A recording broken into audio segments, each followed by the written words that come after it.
Բարև ձեզ, Arm ռադիոյի եթերում հայկական պարբերականների տեսությունն է, ստուդիայում Դավիթ Մուրադյանն է։ Ժողովուրդ թերթը գրում է, որ Հավաքական անվտանգության պայմանագրի կազմակերպության գլխավոր քարտուղար Նիկոլայ Բորդյուժան ժողովրդի տեղեկություններով նոյեմբերի 25-ից 26-ը կայցելի Հայաստան։ Ուշագրավ է, որ այցը նախորդում է Սերժ Սարգսյանի նոյեմբերի 29-ից 30-ը Վրաստան կատարելիք այցին։ Համաձայն պաշտոնական լրատվության Վրաստանում քննարկվելու են երկկողմ հարաբերություններին վերաբերող հարցեր, նախատեսված է մի շարք ոլորտներում հայ-վրացական զարգացման ուղղված փաստաթղթերի ստորագրում։ Մինչդեռ ժողովրդի դիվանագիտական աղբյուրները տեղեկացնում են, որ Սարգսյանի այցը մի քիչ էլ ճակերտավոր հետախուզական նպատակներ է հետապնդում։ Այն է վրացական կողմից իմանալ Եվրամիությանը եւ ՆԱՏՕ-ին Վրաստանի անդամակցության մոտ կամ հեռավոր ժամկետների մասին, որոնք էականորեն կփոխեն Հայաստանի սցենարը, եզրափակում է թերթը։ Հայոց աշխարհը գրում է, որ ըստ Արտակ Դավթյանի ադրբեջանական կողմի հաշվարկը թերևս այն է, որ անընդհատ միջադեպեր հրահրելով, պահպանելով լարվածությունը շփման գծում կարող են գործընթացը շուռ տալ հոգոտ իրենց։ Եվ անկախ նրանից, թե Ադրբեջանն ինչ դիրքեր կզբաղեցնի միջազգային հեղինակավոր կառույցներում, ինչ կարգավիճակ կունենա, միևնույն է, նա չի շեղվելու իր սադրիչ ապակառուցողական գործելակերպից առնվազն տեսանելի ապագայում, ասել է Դավթյանը։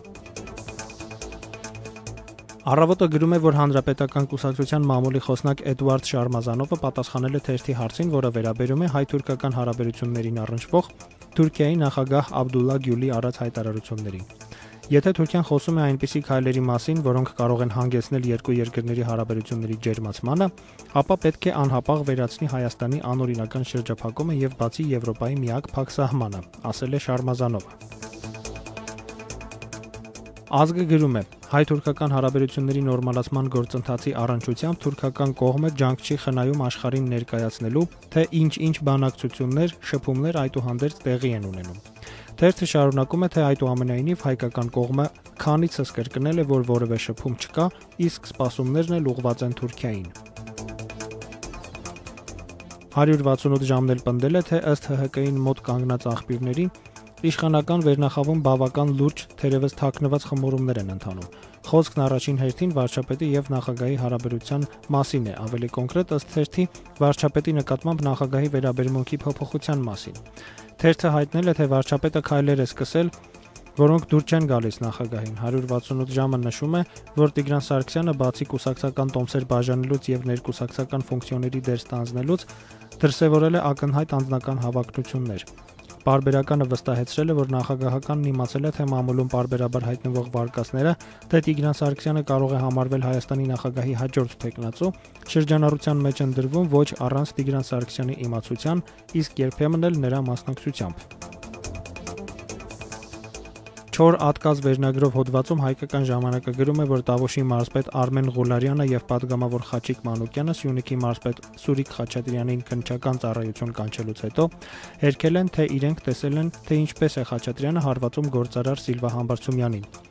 Գործարար պատգամավորը պնդել է, թե ինքը հիմա երկրում չէ, իսկ Տավուշի մարզպետ Արմեն Ղուլարյանը պնդել է, թե իրեն եւս չեն կանչել ծառայություն եւ ինքն անիմաստ է համարում այդ քայլը եւ որ ինքը չի տեսել միջադեպը։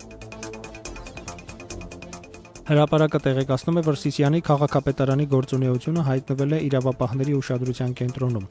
Թերթը սեփական աղբյուրների համաձայն տեղեկացրել է, որ այնտեղ կատարված ստուգումները ցույց են տվել, որ քաղաքի բարեգործական անվան տակ համայնքային ծառայողները զբաղված են իրենց սեփական բարեկեցության ապահովմամբ։ Եվ վերջում չորրորդ ինքնիշխանությունը վստահեցնում է, որ անվտանգության խորհրդի քարտուղար Արթուր Բաղդասարյանի շուրջ կրքերը բորբոքվում են։ Ըստ թերթի նա այցելել է Ռուսաստան եւ փորձել այնտեղ համոզել, որ ինքը եւս կարող է դառնալ Ռուսաստանի մարդը Հայաստանում։ Ըստ չորրորդ ինքնիշխանության դա դուր չի եկել ռուսաստանցի պաշտոնյաներին եւ նրանք Բաղդասարյանին ձեռնորեն են ճանապարհել։ Իսկ Հայաստանի իշխանությունն ըստ չորրորդ ինքնիշխանության որոշել է պատժել Բաղդասարյանին։ Այսքանը ստուդիայում աշխատեց Դավիթ Մուրադյանը, ցտեսություն։